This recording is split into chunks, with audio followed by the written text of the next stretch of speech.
Bonjour à tous, je vais vous lire mon dernier texte sur la Lune, numéro 71, et ensuite, après avoir fait cette lecture, eh bien, je vais aller vous faire visiter en même temps que moi.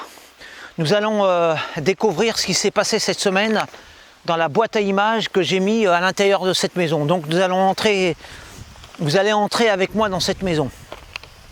Elle est plus aimable que le soleil qui l'allume et la fait briller. Je peux la fixer en face et lui adresser les orages de mon cœur en larmes ou en joie et contempler pour le reste de la nuit son visage de marbre et de glace. Quand je la vois irradier, j'ai l'impression qu'elle dort depuis toujours et que ses rêves permanents se transforment en lumière, que ses pensées enfouies deviennent visibles sous forme de rayons pâles.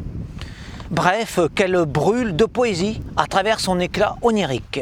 Plongée dans son sommeil éternel, la Lune arrose notre Terre de ses fantasmes d'astres léthargiques et peut-être fait sortir de notre sol les lombriques nocturnes aspirant à plus de légèreté et fait jaillir du cœur des hommes d'autres sortes de vers, pleins de verve et de démesure. Permettez qu'ici, je vous en parle en prose pour mieux vous la chanter sans phare ni artifice phraséologique, mais dans la vérité crue de mon âme de vers. V-E-2-R-E. Voilà, bon, alors maintenant que j'ai dit mon texte sur la Lune, eh bien, nous allons ensemble aller voir ce qui s'est passé dans la boîte à images, en espérant quand même que ce texte vous aura enchanté, ou parce que j'ai peur qu'à force, eh bien, ces textes sur la Lune vous lassent. J'espère que non. Bon, alors c'est parti.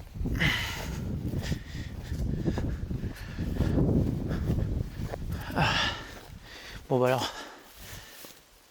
c'est parti. Nous allons découvrir ce qui s'est passé. Donc, en fait, oui, alors, si je viens après une semaine seulement, c'est parce que je vous avais expliqué, tout simplement parce que la batterie, les piles, s'étaient inexplicablement déchargées et il restait presque plus de batterie en fait. Alors je ne sais pas s'il y aura eu assez de batterie pour le reste pour cette semaine. C'est ce que je vérifie en fait. Voilà, là j'arrive, alors je vois que voilà, c'est resté. Voilà, alors je vais aller. Je vois que c'est resté. Donc je vais aller de ce pas. Voilà, je vais aller. Voilà. Voilà, je vais aller vérifier. Je crois que c'était une araignée. Bon, c'est pas grave. C'était un bout de. Parce que j'ai peur des araignées, voilà. Enfin, c'est mon. Bon, alors, voyons. Bon, il y avait encore du courant. Alors, il faut que je vérifie s'il y a eu des prises. Apparemment, il n'y a rien, non? Bon. Je ne sais pas. J'arrive. Je sais plus comment que ça marche.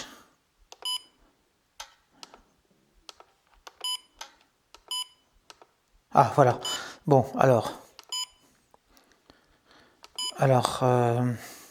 Bon, je pense qu'il n'y a rien eu à vérifier sur ordinateur. Je vois des portes ouvertes, la porte ouverte, je pense que c'est moi, à moins que ce soit un intrus. Je vérifierai ça à tête reposée, et s'il y a quelque chose, je vous en ferai part, mais apparemment il n'y a rien. Il ne faut pas non plus s'attendre à des miracles. Voilà, en tout cas, j'aurais fait l'expérience, et là je vais emmener ma caméra donc pour recharger la batterie et pour la replacer, je pense au même endroit, mais cette fois je vais la laisser un mois, voire plus.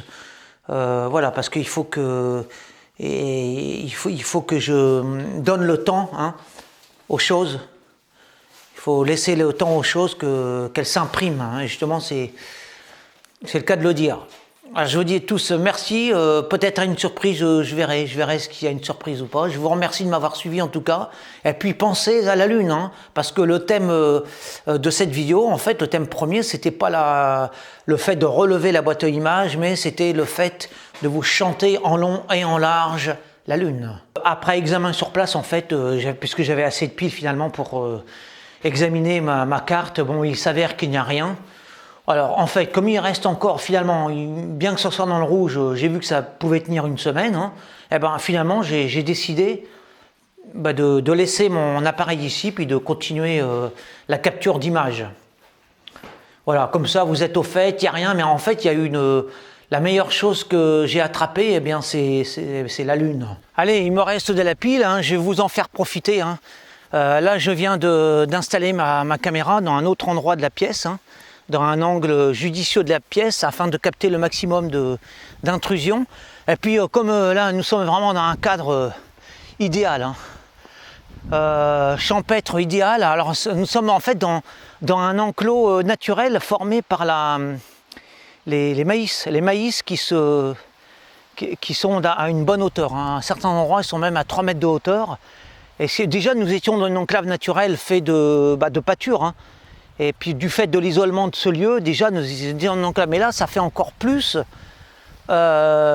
l'impression d'être vraiment isolé, vraiment dans un monde à part, dans un univers à part, hein, un autre univers. Hein. D'autant plus que cette maison n'a jamais été électrifiée, hein, depuis 2 siècles, hein, depuis qu'elle existe. Et il n'y a jamais eu d'eau courante non plus, hein, c'est l'ancien puits là, qui est là. Et qui fonctionne toujours, en fait, il est juste bouché, mais il fonctionne toujours. Hein. Et cette maison, donc, a toujours été... Alors moi, cette maison, non seulement n'a jamais été électrifiée, mais en plus, eu tous les apports modernes, hein, de la vie moderne, mais en plus, depuis récemment, très récemment, hein, en fait, ma mère m'a raconté l'histoire brièvement, dans les années 40, cette maison... Hein, qui était habité par un couple, j'en avais déjà parlé, il me semble, hein. Un couple, la mère Michel et puis son mari, un couple des laborieux bohèmes. C'était des gens qui se louaient comme ça de ferme en ferme. C'était des gens qui étaient portés sur l'alcool, très peu exigeants pour le confort, mais c'était les normes de l'époque, hein. Et puis surtout très pittoresque, très authentique, hein. C'était vraiment des hôtes du 19e siècle, j'en ai déjà parlé brièvement. C'était vraiment des gens issus du 19e siècle, ils en avaient la mentalité, les mœurs, l'accoutrement, l'habit, la pensée, l'esprit, etc. C'était parce qu'en 1940, ici, il faut savoir que c'était le 19e siècle, hein. Nous sommes dans la Sarthe profonde. Et alors, ma mère m'a raconté... dans les grandes lignes, hein, l'histoire de la mère Michel, qui d'ailleurs le monsieur est enterré au cimetière, là il faut le retrouver la tombe, au cimetière de Mézières-sous-Lavardin, hein.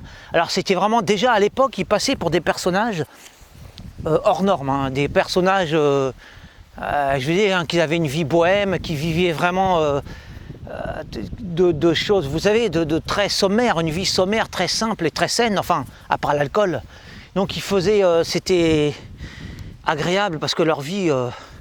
elle était très simple et les soirées se résumaient à un feu de cheminée, un coup de gnôle, et puis des discussions au coin de la cheminée dans ce lieu-là, hein. C'est ça qui est extraordinaire. Parce que là, c'est vraiment un saut dans un siècle, même dans 2 siècles en arrière, hein. Même en 1940, déjà, c'était au temps de mon grand-père, déjà il passait pour des gens... non pas excentrique, mais hors norme, quoi. C'était déjà, même à l'époque, bien que c'était assez courant quand même, c'était pas si rare que ça, mais déjà, auprès des paysans du coin, ces gens-là passaient pour des marginaux, quoi, en fait, hein. Mais des marginaux selon les critères de l'époque. C'est-à-dire, ce n'étaient pas du tout des délinquants, loin de là. C'était des gens très honnêtes, mais qui avaient un mode de vie à la dure, hein, un mode de vie... qu'on n'imagine même pas, hein, nous. Et bien ça, vous voyez, ça me fait rêver, parce que moi j'essaye de capter l'esprit des lieux et j'essaye de faire réapparaître ces spectres, ces fantômes là du passé, et j'essaie d'imaginer leur vie. Ils ont passé là 20 ans ils ont passé, parce que c'était pas une location, c'était un échange. Mon grand-père habitait à côté et ça se faisait à l'époque, c'était d'une poignée de main, et puis voilà, il rendait service à la ferme en échange de qui pouvait habiter là-dedans, dans cette, j'allais dire une masure, mais non, en fait c'est juste une maison qui n'est pas électrifiée et où il n'y a pas d'eau courante, voilà, mais il n'y a pas le confort moderne tel que nous le concevons aujourd'hui, mais à l'époque, les gens étaient très contents, c'était ça ou c'était les ponts. Dormir sous les ponts, et ça, en plus ils étaient entourés de verdure et puis d'arbres fruitiers, etc., d'espace, de liberté. Bon, pour eux c'était le paradis.